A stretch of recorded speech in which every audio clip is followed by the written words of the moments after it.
سورۃ الحدید مدنی صورت ہے، اس میں 29 آیات اور 4 رکوع ہیں۔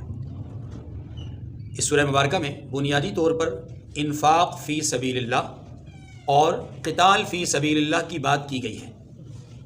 اس کے لیے مؤمنین کو کامل اطاعت اور منافقین کو تنبیہ فرمائی گئی ہے۔ قرآن کی حقانیت اور عظمت کو اجاگر کروایا گیا ہے اور اللہ کے فیصلہ تقدیر کو بیان کیا گیا ہے۔ انبیاء سابقین کی طرف اشارہ کیا گیا ہے تو اہل ایمان کو وصف رہبانیت سے کنارہ کش رہنے کی ترغیب دی گئی ہے، حکم دیا گیا ہے۔ دیکھیے، سبح للہ ما فی السماوات والارض، جو مخلوق آسمانوں اور زمین میں ہے اللہ کی تسبیح کرتی ہے۔ وہو العزیز الحکیم، اور وہ غالب حکمت والا ہے۔ قرآن مجید میں تسبیح اور تقدیس کے لیے، تسبیح اور تحمید کے لیے مختلف الفاظ آئے ہیں۔ سبح للہ یہ کئی جگہ پہ آیا ہے، سبح اسم ربک الاعلی ایک جگہ پہ آیا ہے، فسبح بحمد ربک یہ مختلف جگہوں پہ آیا ہے۔ کبھی کبھی قرآن پاک کہتا ہے یسبح للہ ما فی السماوات وما فی الارض۔ یہ مختلف الفاظ کبھی ماضی کے صیغے کے ساتھ، کبھی مستقبل کے صیغے کے ساتھ، کبھی حال امر کے ساتھ۔ کیا مقصود ہے ان الفاظ کے بدلنے کا؟ جواب، مقصود یہ ہے کہ اللہ رب العزت اپنے بندوں پر یہ بات آشکار کرنا چاہتے ہیں کہ میری مخلوق تمہارے علاوہ وہ ہر وقت ہر حال میں اللہ کی تسبیح بیان کرتی ہے۔ تمہیں بھی چاہیے کہ تم زمانوں کی قید سے نکل کر ہر وقت ہر حال میں اللہ کی تسبیح بیان کرو۔ یہ بات ختم۔ دوسری بات، تسبیح اور تحمید کس کو کہتے ہیں؟ تسبیح کہتے ہیں اللہ ذوالجلال کی ذات پاک کو بے عیب گرداننا، قرار دینا کہ اللہ رب العزت ہر طرح کے عیب سے پاک ہے۔ گویا اللہ کی طرف کسی بھی نقص اور عیب کو منسوب نہ کیا جائے، یہ تسبیح ہے۔ اور تحمید کیا ہے کہ ہر طرح کی صفت کمال سے متصف ذات وہ اللہ کی ذات ہے، اللہ کے سوا کوئی نہیں ہے۔ اللہ کی ذات ہی ہر طرح کی صفات سے متصف ہے، اور صفات بھی وہ جو اکمل ترین صفات ہوں۔ ٹھیک ہے جی۔ لہو ملک السماوات والارض، اس آیت کریمہ میں اس کی بادشاہت کو ذکر کیا جا رہا ہے۔ آسمانوں اور زمین کی بادشاہی اسی کی ہے۔ صفات یا اللہ کی صفات باری تعالیٰ یا قدرت الہی بیان ہو رہی ہیں کہ یحیی و یمیت، زندہ بھی وہی کرتا ہے، مارتا بھی وہی ہے۔ وہ علی کل شیء قدیر، ہر چیز پر قادر ہے، کوئی تفصیل طلب بات نہیں ہے۔ آگے فرمایا هو الاول والآخر والظاہر، وہی پہلا ہے اور وہی پچھلا ہے۔ کیا معنی؟ اس سے پہلے کوئی نہیں، اس کے بعد کوئی نہیں، اول بھی وہی، آخر بھی وہی۔ والظاہر والباطن، اور اپنی قدرتوں کو، اپنی طاقتوں کو ظاہر کرنے والا اور اپنی قدرتوں اور طاقتوں کو پوشیدہ رکھنے والا۔ کیا معنی؟ اللہ تبارک و تعالیٰ اپنے بہت سارے اوصاف کو وقتاً فوقتاً ظاہر کرتے رہتے ہیں، اور کئی جلالی قدرتیں اللہ کی ایسی ہیں جنہیں اکثر و بیشتر اللہ چھپائے رکھتے ہیں۔ ہاں، کبھی کبھی مخلوق پر اپنی قدرت ظاہر کرنے کے لیے ان کو آشکار کرتے ہیں، ورنہ اکثر چھپاتے ہیں۔ جیسے اللہ کی صفت قہاریت ہے، اللہ کی صفت منتقم ہے، یہ صفات، ان صفات کو اللہ چھپائے رکھتے ہیں، ان کو عمومی طور پہ ظاہر نہیں کرتے۔ صفت رحیمیت کو، صفت محیمینیت کو، صفت رحمانیت کو، یہ اس طرح کی اور دیگر صفات، ان تمام صفات کو اللہ تبارک و تعالیٰ اکثر و بیشتر ظاہر کرتے رہتے ہیں۔ اگرچہ انسانوں کے اعمال ایسے نہیں ہیں جو اللہ کی صفات کے ظاہر ہونے کے حقدار ہوں، ان صفات کے، نرمی والی، شفقت والی، مہربانی والی صفات، لیکن پھر بھی اللہ ان صفات کو ظاہر کرتے رہتے ہیں۔ انسانوں کے اعمال تو اللہ کے غضب کو دعوت دیتے ہیں، لیکن پھر بھی اللہ اپنے غضب کو پوشیدہ رکھتے ہیں، چھپائے رکھتے ہیں، کبھی کبھی ظاہر کرتے ہیں، ورنہ عمومی طور پر اللہ ظاہر ہے۔ یہ معنی اس کا وَهُوَ بِكُلِّ شَيْءٍ عَلِيمٌ، وہ تمام چیزوں کو جانتا ہے۔ هُوَ الَّذِي خَلَقَ السَّمَاوَاتِ وَالْأَرْضَ فِي سِتَّةِ أَيَّامٍ، وہی ہے جس نے آسمانوں اور زمین کو 6 دن میں پیدا کیا۔ تفصیل پہلے گزر چکی ہے۔ ثم استوى على العرش، پھر عرش پر جا ٹھہرا۔ اس کا یہ مطلب نہیں کہ پہلے اللہ کہیں اور تھا پھر عرش پر، یہ صرف انسان کی تقریب فہم کے لیے بات کی گئی ہے، ورنہ اللہ کے لیے جب جسم نہیں ہے تو اللہ کے لیے مکان بھی کوئی نہیں ہے۔ وہ جسم سے پاک ہے تو مکان سے بھی پاک ہے۔ یعلم ما یلج فی الارض وما یخرج منها، جو چیز زمین میں داخل ہوتی ہے اور جو اس سے نکلتی ہے اللہ اس کو جانتا ہے۔ کیا معنی؟ اس کے بہت ساری معنی ہیں۔ بیج بھی ہے، پانی کا آسمانوں سے گر کر کے زمین کے اندر چھپنا بھی ہے، پھر اس سے نکلنا بھی ہے۔ ایسے ہی مردوں کو زمین میں دفنانا بھی ہے اور مردوں کا دوبارہ زندہ کر کے زمین سے نکالنا بھی ہے۔ ٹھیک ہے۔ وما ينزل من السماء وما يعرج فيها، اور جو اس کی طرف بڑھتی ہے، جو آسمان سے اترتی ہے اور جو اس کی طرف بڑھتی ہے، سب اس کو معلوم ہے۔ وَهُوَ مَعَكُمْ أَيْنَمَا كُنْتُمْ، اور تم جہاں کہیں بھی ہو وہ تمہارے ساتھ ہے۔ یہ اللہ کی صفت قدرت ہے، صفت علم ہے کہ اللہ کا علم جو ہے وہ ہر طرح تمہیں احاطہ کیے ہوئے، یعنی تم اللہ کے نگاہ علم اور نگاہ خبر سے جو ہے وہ باہر نہیں نکل سکتے۔ واللہ بما تعملون بصیر، اور جو کچھ تم کرتے ہو اللہ اس کو دیکھ رہا ہے.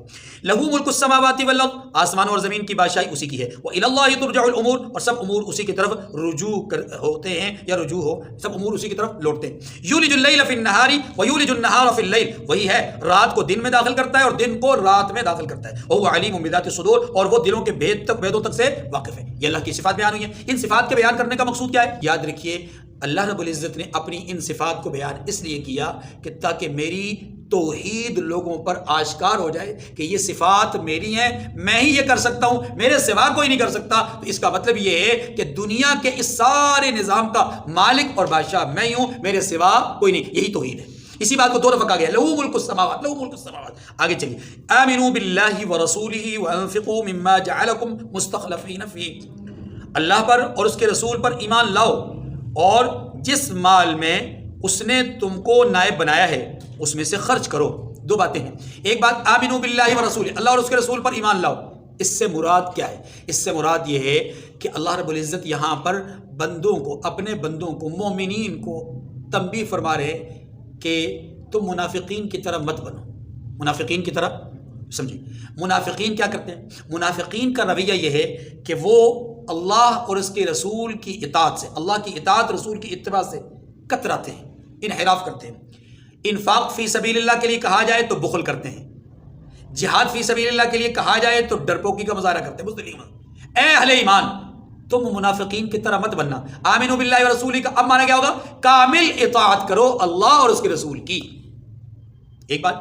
اب اسی کو دوسرے لفظوں میں یوں سمجھ لیجئے، اللہ اور اس کے رسول کی اطاعت کا کہہ کر اس بات کی طرف اشارہ کیا گیا کہ منافقین کا رویہ روش ٹھیک نہیں ہے، وہ ناکام ہے. تم اس عمل کو اختیار کرو تو تم کامیاب ہوگے.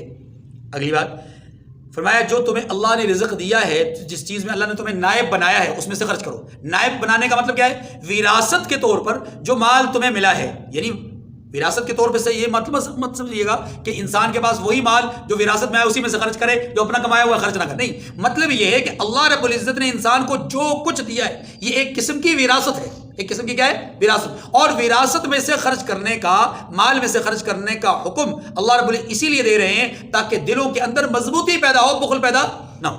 آگے فرمایا کہ فالذین آمنوا منکم وانفقوا لہم اجر کبیر، جو لوگ تم میں سے ایمان لائے اور مال خرچ کرتے رہے ان کے لیے بڑا ثواب ہے. اس کا مطلب یہ ہے انفاق فی سبیل اللہ کا یہ عمل رائے گاہ نہیں جائے گا.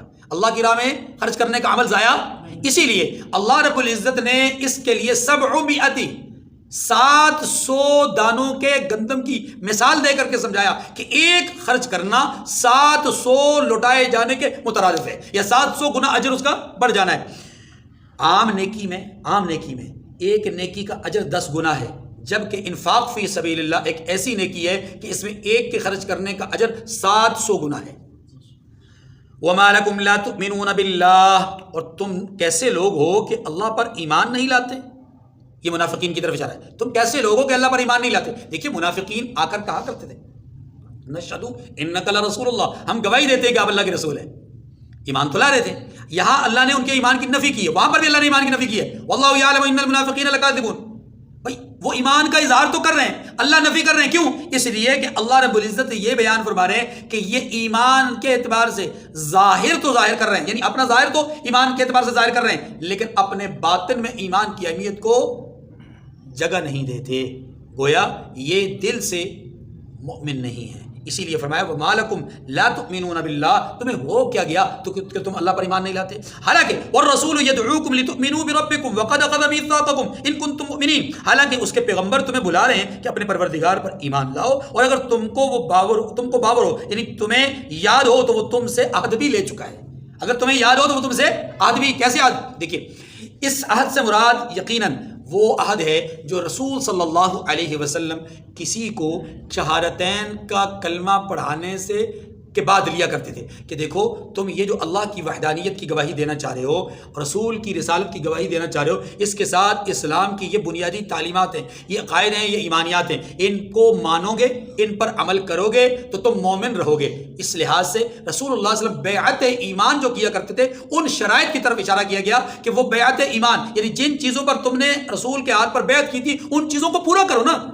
جو عہد کیا تھا اس کو پورا کرو.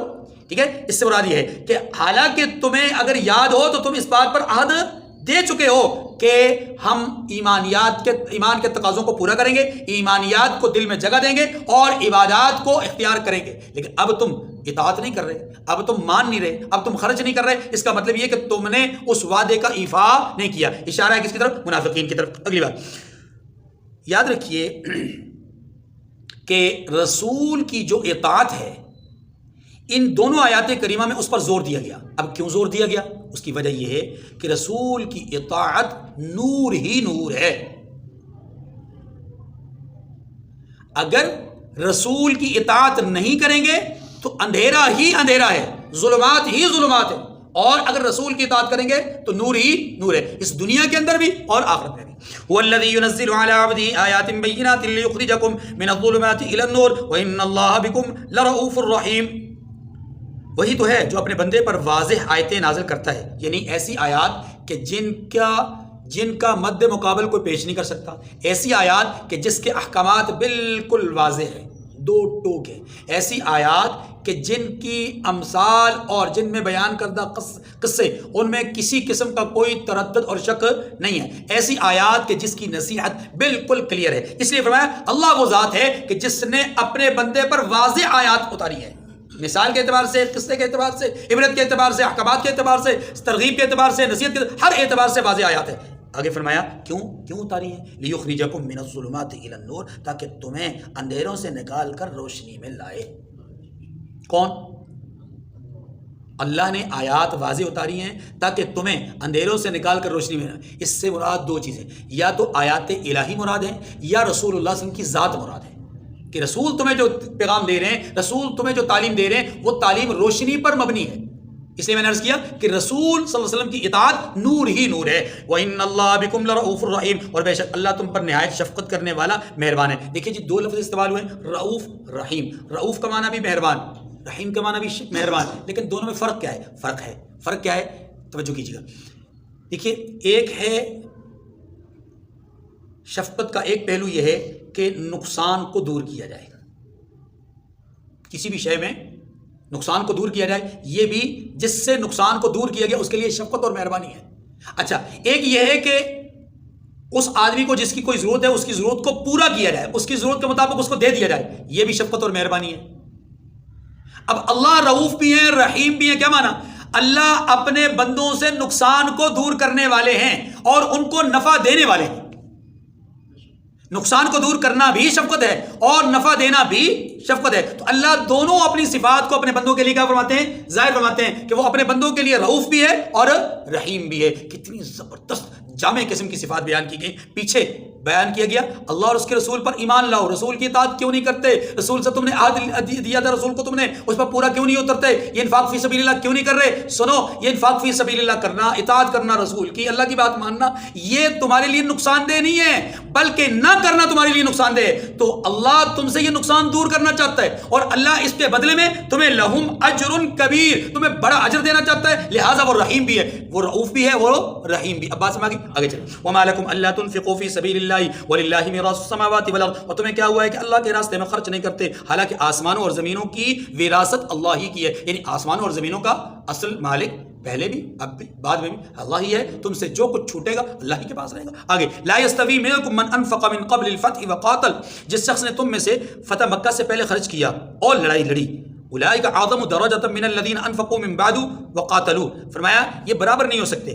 کیوں؟ اس لیے کہ یہ وہ لوگ ہیں کہ جن کے لیے اللہ نے ان کا درجہ کہیں بڑھ کر رکھا ہے, جنہوں نے بعد میں خرچ کیا, انفقوا من بعد وقاتلوا, ان سے کہ جنہوں نے بعد میں خرچ کیا اور بعد میں لڑائی لڑی. یعنی جو فتح مکہ سے پہلے خرچ کرنے والے لڑنے والے ہیں وہ برابر نہیں ہو سکتے ان کے جنہوں نے بعد میں خرچ کیا اور لڑائی لڑی. دیکھیے جی بہت تفصیلی بات بھی اس پہ کی جا سکتی ہے, بہت سارے مواقع پہ کر چکا ہوں, صرف اتنی بات عرض کرتا ہوں. صحابہ کرام رضوان اللہ علیہم اجمعین کے دو طبقات بیان کیے اللہ نے.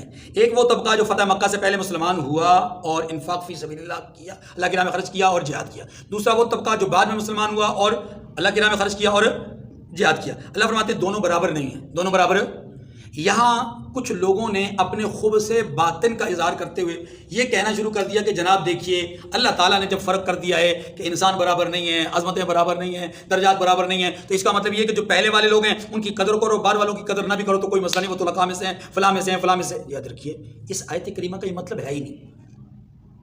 اس آیت کریمہ کے دو مطلب سمجھیے۔ ایک مطلب یہ ہے کہ اللہ رب العزت ترغیب دینا چاہ رہے ہیں اس صورت میں کہ جب اس آیت کریمہ کا نزول فتح مکہ سے پہلے سمجھا جائے، جیسا کہ بہت سارے مفسرین کی رائے ہے کہ آیت کریمہ فتح مکہ سے پہلے نازل ہوئی، تو اس صورت میں ترغیب ہوگی کہ بڑی لڑائی سے پہلے، بڑی فتح سے پہلے اللہ کی راہ میں خرچ کر لو، جہاد کر لو، یہ بہت بڑی اجر کی بات ہوگی۔ اس لڑائی کے بعد، اس فتح کے بعد جو کریں گے وہ اتنا بڑا درجہ نہیں پائیں گے جتنا تمہارا درجہ ہوگا، اس لیے پہلے لڑنے کے لیے، خرچ کرنے کے لیے بات کی گئی ہے۔ یہ ترغیب ہے، ایک معنی اس کا یہ ہے۔ دوسرا معنی یہ ہے کہ اگر یہ ترغیب نہ بھی لی جائے تو تب بھی اللہ رب العزت نے درجات ضرور بیان کیے ہیں، لیکن ان درجات کے بیان کرنے کا مقصود پہلے والوں کی عظمت اور احترام اور دوسرے والوں کی تحقیر اور تذلیل، یہ مقصود نہیں ہے بیان کرنے کا، بلکہ جو مقصود ہے وہ یہ ہے کہ اللہ کے ہاں بر موقع بر محل کوئی کام کرتا ہے اس کی یقیناً عزت افزائی زیادہ ہوتی ہے، جو بعد میں کام کرے اس کی بھی عزت افزائی ہوگی، لیکن اس درجے میں نہیں جو پہلے والے درجے میں۔ لیکن دونوں کے متعلق اللہ رب العزت نے ایک ضابطہ بیان کر دیا، وَكُلًّا وَعَدَ اللَّهُ الْحُسْنَى، اللہ کے ہاں مقرب دونوں ہیں۔ مقرب ہم سورہ واقعہ میں پڑھ چکے، ایک اصحاب الیمین ہے، ایک السابقون ہے۔ اصحاب الیمین بھی جنتی ہیں، سابقون بھی جنتی ہیں، لیکن دونوں کے جنتی ہونے میں فرق ہے، کیونکہ دنیا میں دونوں کے اعمال میں فرق تھا تو نتیجہ بھی فرق ہوگا۔ یہاں پر بھی اصحاب رسول کے دو طبقوں میں سے ایک طبقہ جو فتح مکہ سے پہلے مسلمان ہوا، دوسرا طبقہ جو فتح مکہ کے بعد مسلمان ہوا۔ ظاہر ہے حالات، واقعات، مشکلات، مصائب، اسلام کے لیے تکالیف، یہ ساری چیزیں دونوں میں فرق ہے۔ تو جب دونوں میں فرق ہے تو درجات میں بھی فرق ہے، لیکن نتیجے میں فرق نہیں ہے۔ اللہ نے نتیجہ بیان فرمایا، وَكُلًّا وَعَدَ اللَّهُ الْحُسْنَى، فرمایا اللہ نے سب سے وعدہ جنت کا کر لیا۔ حسنہ کا معنی کیا ہے؟ جنت۔ واللہ بما تعملون خبیر، اور جو کام تم کرتے ہو اللہ اس سے واقف ہے۔ من ذا الذی یقرض اللہ قرضا حسنا فیضاعفہ لہ ولہ اجر کریم، کون ہے جو اللہ کو نیک نیتی کے ساتھ، خلوص کے ساتھ قرض دے؟ دیکھیے قرض حسن کس کو کہتے ہیں ذرا سمجھیے۔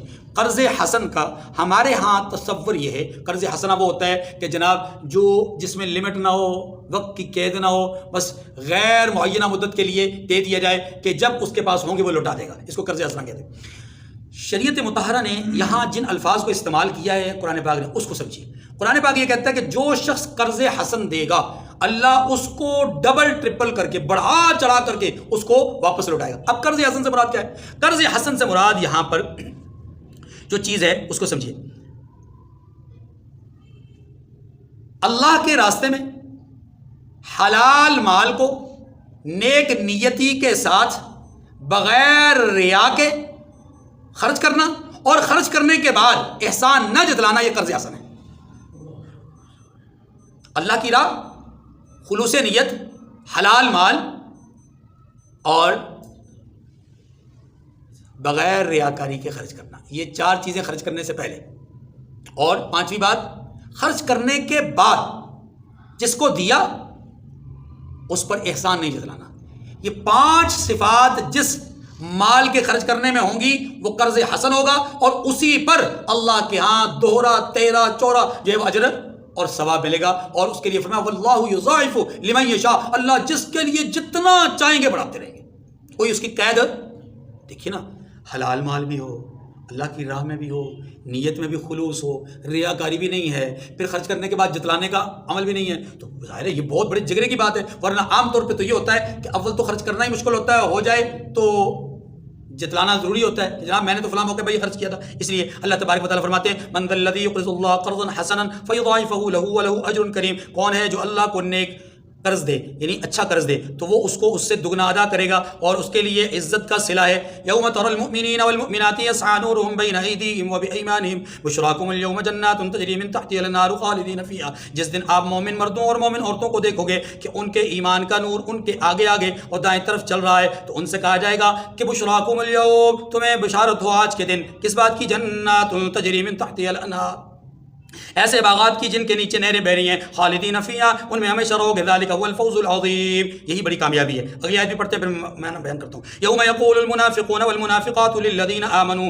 انظرونا نقتبس من نورکم، اس دن منافق مرد اور منافق عورتیں مومنوں سے کہیں گے کہ ہماری طرف نظر شفقت کیجیے کہ ہم بھی تمہارے نور سے روشنی حاصل کریں۔ قیل ارجعوا وراءکم فالتمسوا نورا، تو ان سے کہا جائے گا کہ پیچھے کو لوٹ جاؤ، فالتمسوا نورا، وہاں نور تلاش کرو۔ فضرب بینہم بسور لہ باب، پھر ان کے بیچ میں ایک دیوار کھڑی کر دی جائے گی، باطنہ فیہ الرحمہ وظاہرہ من قبل العذاب، اور جس میں ایک دروازہ ہوگا جو اس کی جانب اندرونی جانب تو اس میں رحمت ہوگی اور بیرونی جانب اس میں دوزخ ہوگی۔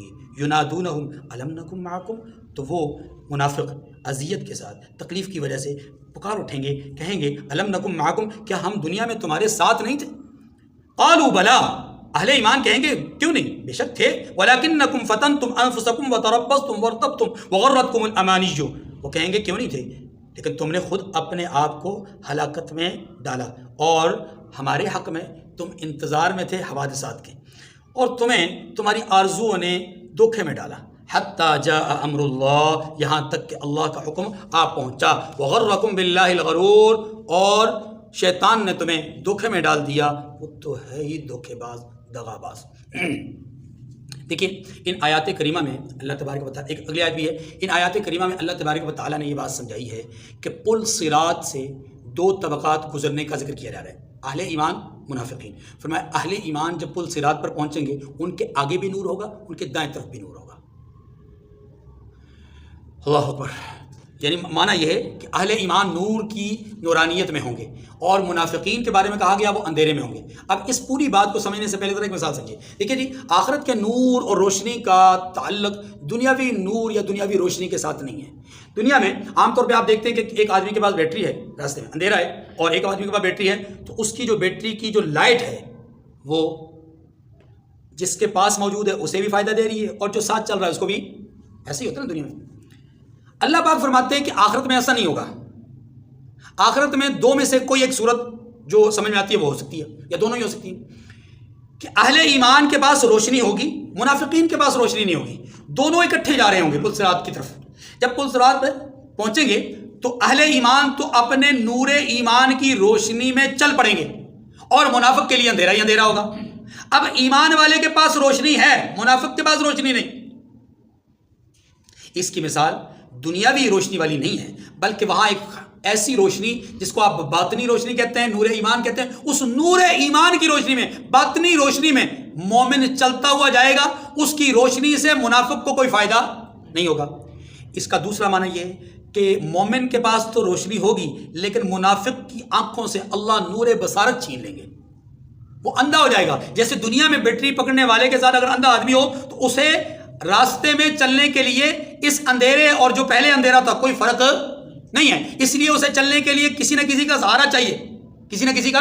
منافق کو قیامت کے دن سہارا چاہیے۔ اللہ فرماتے ہیں کہ جس سہارے کو آج تو طلب کرتا ہے، دیکھ پیچھے جا کے تلاش کر، وہ سہارا پیچھے موجود تھا، وہ روشنی پیچھے تھی، اور وہ روشنی کیا تھی؟ ایمان کی روشنی، جسے تو نے زائل کر دیا، اب وہ سہارا تجھے مل نہیں سکتا، وہ سہارا تجھے، اس لیے اندھیرے میں اب چل سکتا ہے تو نہیں تو گر جا اور نیچے جہنم میں گر جا۔ یہ ہے اس پوری بات کا خلاصہ۔ اب آخری آیت کریمہ، فَالْيَوْمَ لَا يُؤْخَذُ مِنْكُمْ فِدْيَةٌ وَلَا مِنَ الَّذِينَ كَفَرُوا مَأْوَاكُمُ النَّارُ هِيَ مَوْلَاكُمْ وَبِئْسَ الْمَصِيرُ، تو آج تم سے معاوضہ نہیں لیا جائے گا اور نہ کافروں سے ہی معاوضہ قبول کیا جائے گا۔ مَأْوَاكُمُ النَّارُ، تم سب کا ٹھکانہ دوزخ ہے، هِيَ مَوْلَاكُمْ، وہی تمہارے لائق ہے، وَبِئْسَ الْمَصِيرُ، اور وہ بری جگہ ہے۔ دیکھیے اللہ پاک نے اس آیت کریمہ میں اس بات کی طرف بھی تنبیہ اور اشارہ فرما دیا کہ تمہاری اگر سوچ میں یہ بات موجود ہے کہ قیامت کے دن ہم کچھ نہ کچھ بدلہ دے کر چھڑا جائیں گے، تو اللہ فرماتے ہیں اس دن کوئی فدیہ، کوئی بدلہ، کوئی سفارش تمہارے حق میں قبول نہیں ہوگی، بس۔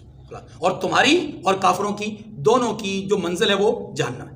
الم یأن للذین آمنوا ان تخشع قلوبهم لذکر اللہ وما نزل من الحق ولا یکونوا کالذین اوتوا الکتاب من قبل فطال علیہم الامد فقست قلوبهم وکثیر منهم فاسقون، کہ ابھی تک مومنوں کے لیے اس کا وقت نہیں آیا کہ اللہ کی یاد کرنے کے وقت اور قرآن جو اللہ بالحق کی طرف سے نازل ہوا ہے اس کے سننے کے وقت ان کے دل نرم ہو جائیں، اللہ کی یاد کے وقت اور قرآن کی سماعت سے ان کے دل نرم ہو جائے۔ کیا اہل اسلام پر اب بھی وہ وقت نہیں آیا؟ اہل ایمان پر اب بھی وہ وقت نہیں آیا؟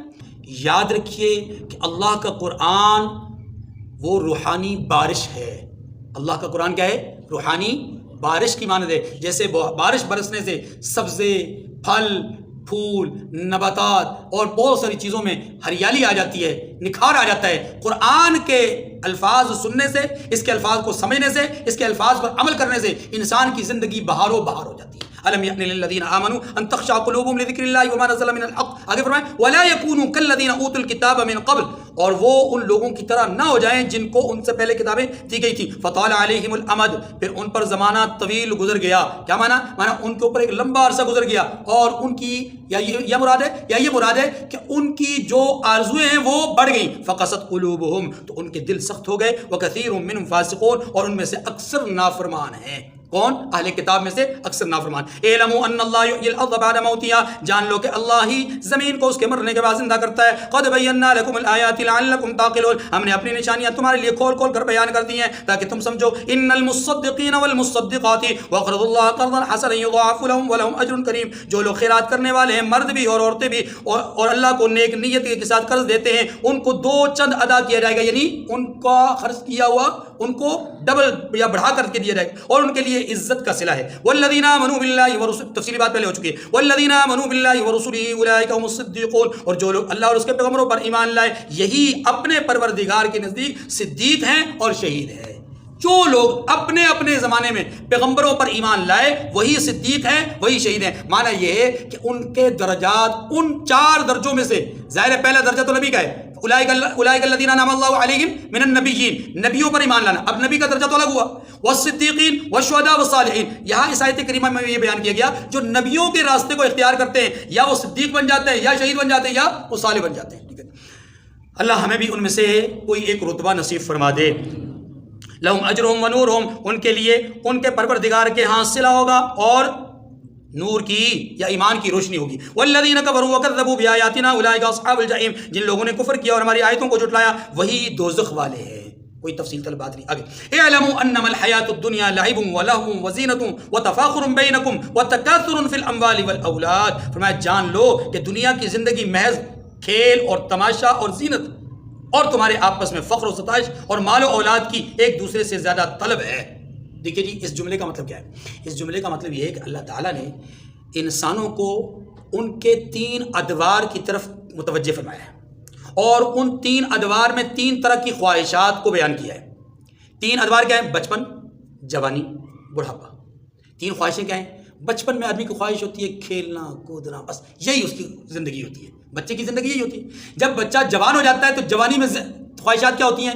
زیب و زینت، اپنی باڈی بنانا، اپنے چہرے کو زیادہ سے زیادہ خوبصورت نمایاں کرنا، ہاں جی، اس کی خوبصورتی کو نمایاں کرنا، اپنی طاقت کو نمایاں کرنا، اپنی صلاحیتوں کا اظہار کرنا، وغیرہ وغیرہ. تو زیب و زینت اس کی ترجیح ہوتی ہے. بچپن میں ترجیح کیا ہے؟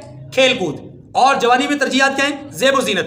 اور جب انسان بوڑھا ہو جاتا ہے تو پھر وہ اپنے چھوٹوں کے سامنے، اپنی نئی پود کے سامنے، نئی نسل کے سامنے اپنی جوانی کے قصے سنانا شروع کرتا ہے. جناب میں ایسا تھا، میں ویسا تھا، میں نے یہ کیا، میں نے وہ کیا. گویا اپنی اولاد پر، اپنے مال پر، اپنے ہنر پر، اپنی طاقت پر، اپنے کارناموں پر وہ فخر کرتا ہے. ٹھیک ہے، یہ 3 طرح کی 3 ادوار ہیں، 3 طرح کی خواہشات ہیں. اللہ تعالیٰ نے اعلموا انما الحیاۃ الدنیا لعب ولہو، یہ جو تمہاری زندگی ہے نا، یہ زندگی میں کھیل کود کے سوا کچھ نہیں ہے اگر اللہ کی منشا کے مطابق نہ ہو. آگے فرمایا وزینۃ وتفاخر بینکم، یہ زینت کا ذریعہ بن رہی، یہ تفاخر کا ذریعہ بن رہی اگر اللہ کی منشا کے مطابق نہیں ہے. لیکن یاد رکھیے جس کی زندگی اللہ کی منشا کے مطابق ہے اس کی زندگی کھیل کود نہیں، اس کی زندگی زیب و زینت والی نہیں، اس کی زندگی تفاخر والی نہیں. وہ عاجزانہ زندگی گزارے گا، فخر کے بغیر زندگی گزارے گا، اپنے کارناموں پر فخر کرنے کے بجائے اللہ کے دربار میں شکر ادا کرے گا. پروردگار تیرا شکر ہے تو نے مجھ سے یہ کام لیا، ورنہ تو میں اس قابل نہیں تھا. بات سمجھ گئے؟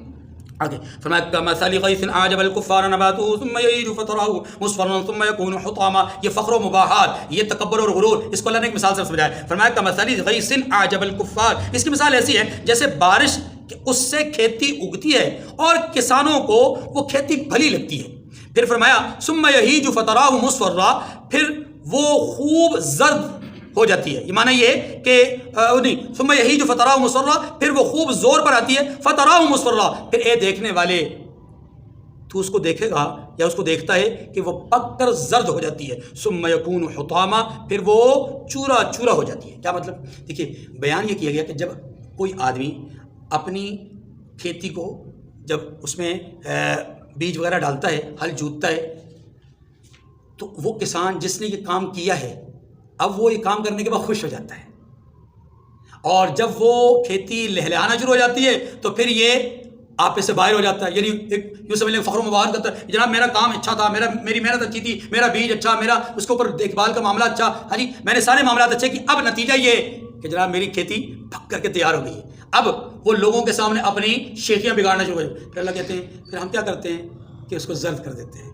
چورا چورا کر دیتے ہیں، مطلب اس کے اوپر کوئی طوفان آ جاتا ہے، کوئی ہلاکت آ جاتی ہے، کوئی تباہی آ جاتی ہے تو سب کچھ نسیہ منسی ہو جاتا ہے۔ اے انسان تو بڑھاپے میں جا کر اپنی جوانی پر فخر کر رہا ہے، فخر نہ کر، اب تجھے چاہیے کہ تو اللہ کی ذات سے ڈر کہ کہیں کوئی طوفان، کوئی طغیانی، کوئی سیلاب، کوئی زلزلہ، کوئی حادثہ ایسا نہ آ جائے کہ میری زندگی ساری کی ساری تباہ ہو جائے، یعنی میرے سارے کے سارے اعمال برباد ہو جائے۔ اس پر فخر نہ کر، بلکہ فخر کرنے کے بجائے اللہ کا خوف دل میں رکھ۔ تو بنیادی طور پر اس آیت کریمہ میں مجھے اور آپ کو دعوت دی گئی ہے کہ ہم خوف خدا دل میں رکھیں۔ وفی الآخرۃ عذاب شدید ومغفرۃ من اللہ ورضوان، اور آخرت میں کافروں کے لیے عذاب شدید ہے اور مومنوں کے لیے اللہ کی طرف سے بخشش اور خوشنودی ہے۔ وما الحیاۃ الدنیا الا متاع الغرور، اور دنیا کی زندگی تو متاع فریب ہے، یعنی فریب کا سامان ہے۔ آگے فرمایا سابقوا الی مغفرۃ من ربکم وجنۃ عرضها كعرض السماء والارض اعدت للذین آمنوا باللہ ورسلہ، اپنے پروردگار کی بخشش کی طرف اور جنت کی طرف جس کا عرض آسمان اور زمین کے عرض کا سا ہے، یعنی جو بہت وسیع جنت ہے اس کی طرف کیا کرو، دوڑو۔ اعدت للذین آمنوا باللہ ورسلہ، جو ان لوگوں کے لیے تیار کی گئی ہے جو اللہ پر اور اس کے پیغمبر پر ایمان رکھتے ہیں۔ اس سے معلوم یہ ہوا کہ اچھے اعمال میں سبقت کرنا یہ دنیا میں بھی مفید ہے، آخرت میں تو ہے ہی، اور جنت کا اصل حقدار ہوگا ہی وہ جو نیک اعمال میں سبقت کرے۔ آگے فرمایا ذالک فضل اللہ یؤتیہ من یشاء، یہ اللہ کا فضل ہے جسے چاہے عطا فرمائے۔ کیا چیز اللہ کا فضل ہے؟ جنت اللہ کا فضل ہے، جنت انسان کو اللہ کے فضل سے ملے گی، یہ بات بالکل یقینی ہے، اللہ کے رسول نے ہمیں یہی سمجھایا ہے۔ ایک بات ذالک فضل اللہ کا دوسرا معنی یہ ہے کہ یہ جو ایمانیات کی طرف، اعمال کی طرف، عبادات کی طرف لپکنا ہے، بڑھنا ہے، دوڑنا ہے، یہ بھی اللہ کا فضل ہے۔ اللہ اپنے فضل سے جس کو چاہیے توفیق نصیب فرما دے، اور اللہ ہمارے شامل حال رکھے یہ توفیق۔ واللہ ذو الفضل العظیم، اور اللہ بڑے فضل کا مالک ہے۔ ما اصاب من مصیبت فی الارض ولا فی انفسکم الا فی کتاب من قبل ان نبرأها، یہاں اس آیت کریمہ میں اللہ پاک نے دو باتیں ہلاکت کا سبب بتائی ہیں، ترجمہ پڑھیں آپ کو سمجھ آ جائے گی۔ ما اصاب من مصیبت فی الارض ولا فی انفسکم، کوئی مصیبت ملک پر اور خود تم پر نہیں پڑتی مگر بیشتر اس کے، یعنی اس سے پہلے کہ ہم اس کو پیدا کریں اور ایک کتاب میں، ہم اس کو پیدا کریں ایک کتاب میں۔ ان ذالک علی اللہ یسیر، ایسی کتاب کہ جو لکھی ہوئی ہے، ان ذالک علی اللہ یسیر، یہ لکھنا، یہ کتاب کے اندر اندراج کرنا، یہ درج کرنا، یہ کام اللہ کو آسان ہے۔ اس آیت کریمہ میں اللہ پاک نے دو ہلاکت کے اسباب کی طرف اشارہ کیا۔ ایک دیکھیے، انسان کے اوپر جب کوئی مصیبت اور پریشانی آتی، ما اصاب من مصیبت فی الارض ولا فی انفسکم الا فی کتاب، سمجھایا یہ گیا کہ جب انسان کے اوپر کوئی مصیبت آتی ہے، پریشانی آتی ہے، تو انسان ہلاکت میں، آزمائش آنا، مصیبت آنا یہ ہلاکت نہیں ہے۔ ہلاکت کب شروع ہوتی ہے؟ ہلاکت تب شروع ہوتی ہے جب کسی مصیبت پر، کسی آزمائش پر بندہ بے صبری کا مظاہرہ کرتا ہے، اللہ ہلاک کر دیتے ہیں۔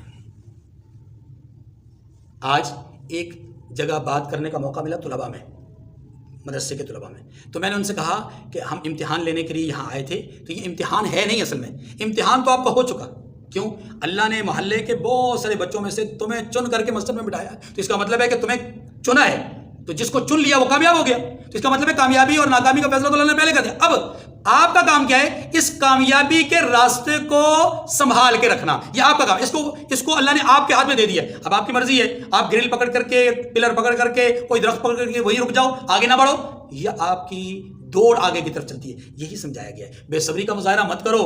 ہلاکت وہ نہیں جو طوفان کی صورت میں آ گئی، ہلاکت وہ ہے کہ جب تم اس میں بے صبری، شکوہ، شکایت، غم اور اس طرح کے الفاظ کہو گے، پھر یہ ہلاکت ہے۔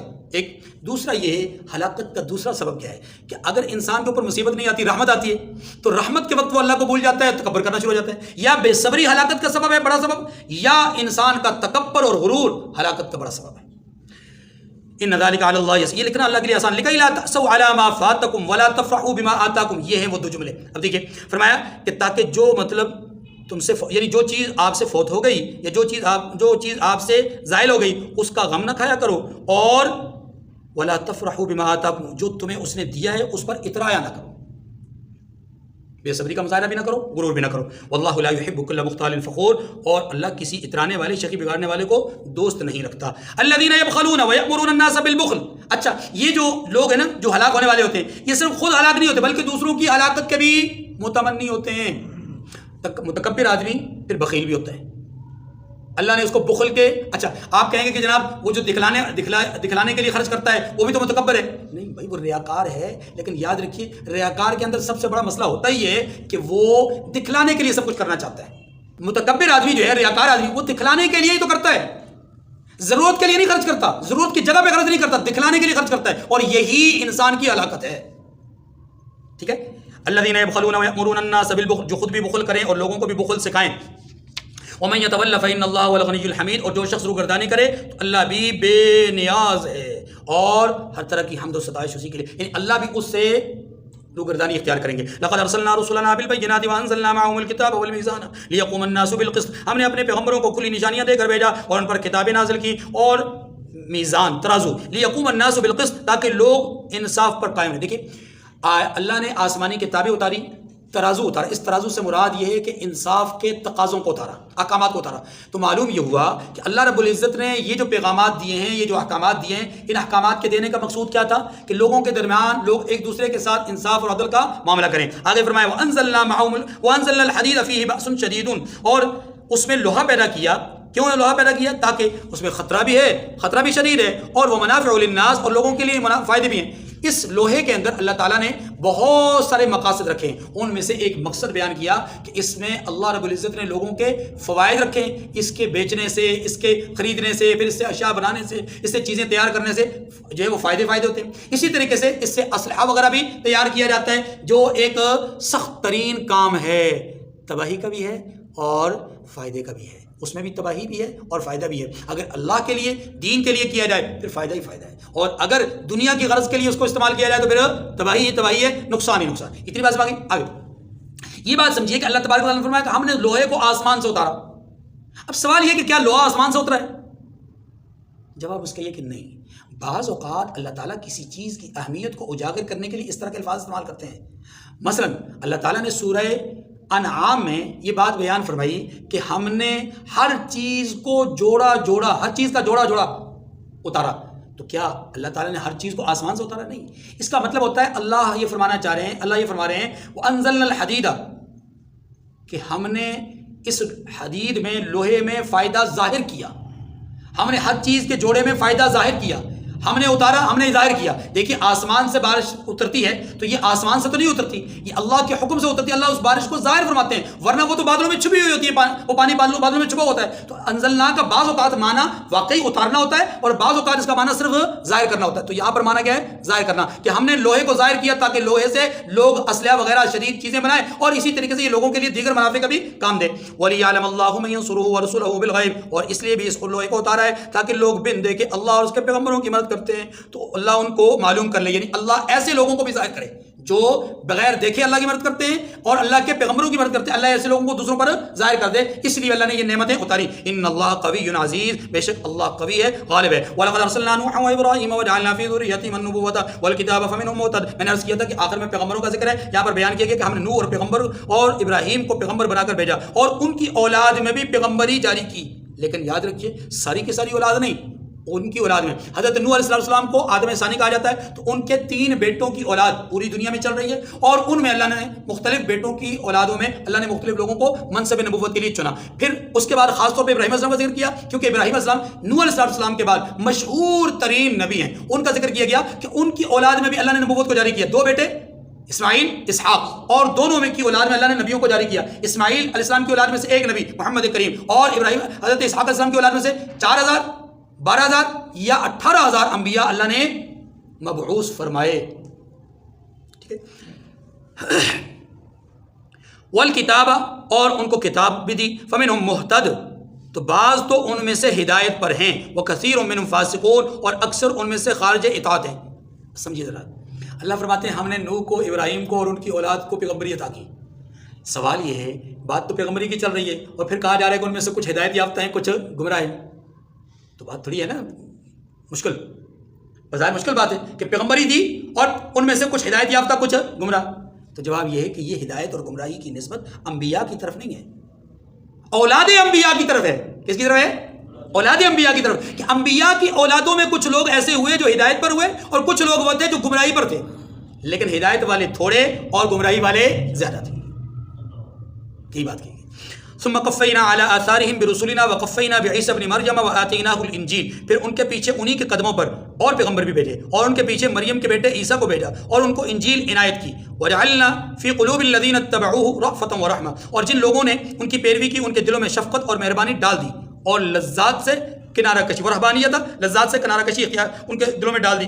ابتدعوها ما کتبناها علیہم, جو خود انہوں نے بات نکال دی, یعنی خود ہی اس کنارہ کشی کو اختیار کیا. ما کتبناها علیہم, ہم نے ان پر لازم نہیں کیا تھا. ہاں ہم نے جو لازم کی تھی وہ بات کیا تھی؟ الا ابتغاء رضوان اللہ. یا یہ کہ انہوں نے اس کو چنا کیوں؟ اس لیے چنا کہ وہ اللہ کی خوشنودی حاصل کرنے کے لیے ایسا کام انہوں نے منتخب کیا. توجہ, اللہ پاک فرماتے ہیں عیسیٰ علیہ السلام بھی انہی کی لڑی میں سے, یعنی جن پیغمبروں کا اوپر ذکر کیا گیا. پھر کہا کہ عیسیٰ علیہ السلام کو ہم نے انجیل دی اور ان کے ماننے والوں کے حوالے سے بات کی گئی کہ ان کے دلوں میں ہم نے رأفت اور رحمت, پیار محبت شفقت مہربانیاں پیدا کر دی. یعنی ایک دوسرے کا نقصان دور کرنا, ایک دوسرے کے لیے فائدے پہنچانا, یہ ان کے دلوں میں ہم نے بات ڈال دی. ایک بات. دوسری, ان کے دلوں میں یہ بات بھی ڈالی یا انہوں نے خود سے اس بات کو اپنے دل میں پیدا کر لیا کہ وہ کنارہ کشی اختیار کریں. اس بات کو ذرا سمجھیے. حضرت عیسیٰ علیہ السلام کے دنیا سے آسمانوں پہ جانے کے بعد ان کے جو 12 نقیب تھے یا 12 ان کے حواری تھے, نقیب نے ان کے جو 12 حواری تھے, ان 12 حواریوں نے آگے تعلیم انجیل شروع کر دی. یہ کچھ عرصہ تعلیم چلتی رہی. پھر ایسا ہوا کہ ان کے جو آگے امت تھی ان کے 2 گروہ بن گئے. ایک گروہ ان لوگوں کا جو صاحب ثروت لوگ تھے, بادشاہ قسم کے, وزیر مشیر قسم کے لوگ تھے, انہوں نے اس انجیل سے کنارہ کشی اختیار کر دی, یعنی اللہ کی تعلیمات سے دور رہنے کی کوشش. اور دوسرے وہ لوگ کہ جو انجیل پر پابند تھے, انجیل پر عمل درآمد کرنے والے. یہ عمل کرنے والے لوگ دعوت بھی دیا کرتے تھے, تو جن کو دعوت دی جاتی تھی ان پر گراں گزرتا تھا, تو وہ ان کو تان و تشنی اس طرح کے الفاظ اور اس طرح معاملات کرتے تھے. یہ لوگ جب مایوس ہو گئے نا دعوت دینے والے ان سے, تو پھر انہوں نے اپنے دل میں ایک بات ڈالی کہ یار یہ تو مانتے نہیں ہیں اور ہماری بھی عبادات متاثر ہوتی ہیں, تو کیوں نہ ہم شہر چھوڑ کر کے کسی جنگل کا رخ کریں اور وہاں جا کر اللہ اللہ کریں, کھانے کے لیے پتے اور اس طرح کے معاملات اختیار کریں. چنانچہ انہوں نے جنگلوں کا رخ اختیار کیا اور دنیا کو ترک کر دیا. یہ ہے دنیا سے کنارہ کشی. اللہ فرماتے ہیں ان کی نیتیں خالص تھیں, الا ابتغاء رضوان اللہ. یاد رکھیے, ان کنارہ کش ہونے والوں کی نیتیں کیا تھیں؟ خالص تھیں. کیوں؟ اس لیے کہ وہ اللہ کی عبادت اور اطاعت میں زندگی گزارنا چاہتے تھے. ان کو یہاں ماحول سازگار نہیں لگ رہا تھا, ہجرت کر گئے, چلے گئے جنگلوں کی طرف. اللہ فرماتے ہیں ان کا کام تو ٹھیک تھا, انہوں نے جو کیا وہ ٹھیک کیا, ہم نے ان پر فرض نہیں کیا, خود ہی انہوں نے اپنے لیے کیا اللہ کی رضا حاصل کرنے کے لیے, سو وہ کامیاب ہو گئے. لیکن امت محمدیہ میں یاد رکھیے اس چیز کو رسول اللہ صلی اللہ علیہ وسلم نے منع فرمایا, لا رہبانیت فی الاسلام, اسلام میں رہبانیت جائز نہیں ہے, کنارہ کش ہونا جائز نہیں ہے. چلیے, وجعلنا فی قلوب الذین اتبعوہ رأفۃ ورحمہ ورہبانیہ, سمجھ میں آ گئی؟ ابتدعوها, خود انہوں نے چنا, ما کتبنا علیہم, ہم نے ان پر فرض نہیں کیا, الا ابتغاء رضوان اللہ, چنا کیوں تھا؟ اللہ کی رضا حاصل کرنے کے لیے. فما رعوها حق رعایتها. اچھا, وقت گزرتا گیا, پہلے تو یہ ہوا نا مخلص لوگ تھے, پھر جب وقت گزرتا گیا تو اس رہبانیت کو اختیار کرنے والے لوگ اس نیت اور ارادے کو قائم نہ رکھ سکے, فطور پڑ گیا. جیسے تصوف بنیاد اچھی ہے لیکن اب کیا ہے, نقشہ ہی بدل گیا. فما رعوها حق رعایتها, پہ جیسا ان کو نبھانا چاہیے تھا نبھا بھی نہیں سکے. آگے فآتینا, اس کے 2 معنی, ایک معنی یہ کہ جنہوں نے کنارہ کشی اختیار کی وہ کنارہ کشی چھوڑ کر کے پھر دوبارہ شہروں میں آ گئے, ان میں سے کئی ایسے تھے. اور اس کا ایک معنی یہ ہے کہ کنارہ کشی تو اختیار کی اللہ کے لیے, لیکن بعد کو چل کر کے انہوں نے خود کو اعلیٰ اور شہروں میں رہنے والوں کو ادنا, خود کو برتر, ان کو حقیر جاننا شروع کر دیا. یوں غرور اور تکبر ان کے دل میں پیدا ہو گیا. یہ بھی ہلاکت اور تباہی ہے. آگے فرمایا فآتینا الذین آمنوا منہم اجرہم, بس جو لوگ ان میں سے ایمان لائے ان کو ہم نے ان کا اجر دے دیا. وکثیر منہم فاسقون, اور ان میں سے بہت سارے نافرمان. یعنی معنی یہ ہوا کہ ابتدا میں لوگ اچھے تھے لیکن بعد میں لوگوں کی نیتوں میں فطور آنے کی وجہ سے وہ کیا ہو گئے, فاسق ہو گئے. یا ایھا الذین آمنوا اتقوا اللہ وآمنوا برسولہ یؤتکم کفلین من رحمتہ ویجعل لکم نورا تمشون بہ ویغفر لکم واللہ غفور رحیم. اے ایمان والو, اللہ سے ڈرو اور اس کے پیغمبر پر ایمان لاؤ. اللہ سے ڈرو, اس کے پیغمبر پر ایمان لاؤ. پیغمبر پر ایمان لانے کا معنی یہاں پر کیا ہے کہ اس کی بات کو مانو, اس کی اطاعت کرو. یؤتکم کفلین من رحمتہ, اللہ تمہیں اپنی رحمت سے دوہرا اجر دے گا. ویجعل لکم نورا تمشون بہ, اور تمہارے لیے روشنی پیدا کر دے گا جس میں تم چلو گے. ویغفر لکم, اور تمہیں بخش دے گا. یہ وہی روشنی جو پل صراط کے اوپر گزرنے میں کام آئے گی. واللہ غفور الرحیم, اللہ بخشنے والا مہربان ہے. لئلا یعلم اہل الکتاب الا یقدرون علی شیء من فضل اللہ وان الفضل بید اللہ یؤتیہ من یشاء واللہ ذو الفضل العظیم. یہ باتیں اس لیے بیان کی گئی ہیں کہ اہل کتاب یہ بات جان لیں کہ وہ اللہ کے فضل پر کوئی بھی قدرت نہیں رکھتے، اور یہ کہ فضل اللہ ہی کے ہاتھ میں ہے، جس کو چاہتا ہے دیتا ہے۔ دیکھیے اس سے اشارہ ہے اہل کتاب کے اس نظریے اور دعوے کی طرف کہ خیر پر، حق پر ہم ہیں۔ یہ جو دعوت اب آ رہی ہے محمد کریم صلی اللہ علیہ وسلم کی، یہ خیر پر نہیں ہے۔ اللہ نے اس کا جواب دیا کہ نہیں، فضل، یہ جو خیر کا بانٹنا، تقسیم کرنا ہے، یہ ہمارے ہاتھ میں ہے، تمہارے ہاتھ میں ہے، تم کسی کے لیے کیسے فیصلہ کر سکتے ہو؟ یہ ہے اس کا مطلب۔ واللہ ذو الفضل العظیم، اور اللہ بڑے فضل کا مالک ہے۔ یہ بات ہمیں سورہ زخرف میں بھی اللہ پاک نے سمجھائی، اہم یقسمون رحمت ربک نحن قسمنا بینہم، کیا اللہ کی رحمت تقسیم کرنا ان کے ہاتھ میں؟ نہیں، اللہ کی رحمت کو تو ہم تقسیم کرتے ہیں۔ اللہ پاک سمجھنے کی توفیق نصیب فرمائے۔ وآخر الدعوانا الحمد للہ رب العالمین۔